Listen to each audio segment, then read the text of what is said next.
Vicky Zahed dark ঘরানার content বানান। গত কয়েক বছরে টিভি ও ওটিটির জন্য নানান স্বাদের থ্রিলার বানিয়েছেন। কোনোটি ব্যাপক সাড়া ফেলেছে, কোনোটি ততটা নয়। তার নতুন প্রকল্প অন্ধকারের গান 9 জানুয়ারি মুক্তি পায় ওয়েব ফিল্মটি। এর আগে মুক্তি পাওয়া সিনেমাটি ট্রেলার সাড়া ফেলেছিল।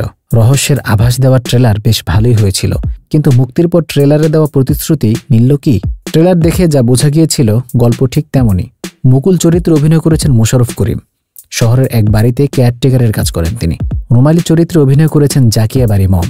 তিনি গ্রামের গৃহবধূ, অভাবের সংসার, বিছানায় শয্যাশায়ী শাশুড়ির দেখভাল করেন।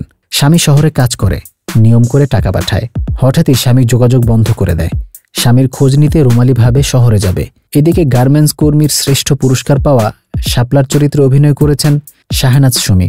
তার জগৎটা মা ভাইকে নিয়ে। হঠাৎ দেখায় শাপলাকে পছন্দ করে ফেলে মুকুল, কিন্তু ঘটনাক্রমে নিয়তি তাদের ঠেলে দেয় অন্ধকারের রাজ্যে। অন্ধকারের গানে প্রথমবারের মতো ঝুঁটি বেঁধেছিলেন মোশাররফ করিম ও ভিকি জাহেদ। তাই প্রত্যাশা ছিল আরও বেশি, কিন্তু সেটা মেটানো তো দূর, ধারে কাছেও যেতে পারেনি ছবিটি। মুভিটি শেষ করার পর কিছু ডায়ালগস এমন, ক্ষমতাবানদের সঙ্গে বন্ধুত্বটা যেমন মিঠা, শত্রুতা অনেক বেশি, এমন কয়েকটি সংলাপ ছাড়া আর কিছুই মনে থাকে না। অন্ধকারের গানে মূলত 3 জনের বেঁচে থাকার গল্প আমাদের চেনা জানা। ঘটনার প্রেক্ষাপটে তুলে ধরতে চেয়েছেন নির্মাতা, কিন্তু সেটা একেবারেই ছাপ ফেলতে পারেনি। চিত্রনাট্যে সেরকম দমই নেই।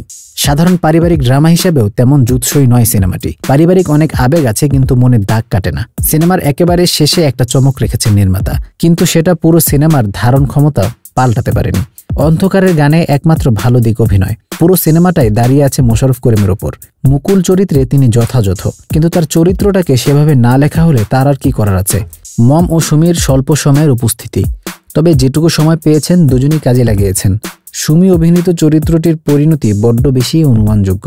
সাম্প্রতিক সময়ের অন্য অনেক কাজের মতো এখানে নেতিবাচক চরিত্রে দেখা গেছে রাশেদ মামুন অপুকে। তিনি অভিনয় খারাপ করেননি, কিন্তু তার চরিত্রের মধ্যে কোনো ঝাঁজ নেই। আবুল হায়াত অভিনীত চরিত্রটিরও সে অর্থে কিছু করার ছিল না। এই চরিত্রে তাকে না নিলেও কিছু কম বেশি হতো বলে মনে হয় না। দিন শেষে সিনেমাটি আপনাদের কাছে কেমন লেগেছে কমেন্ট বক্সে জানাতে ভুলবেন না।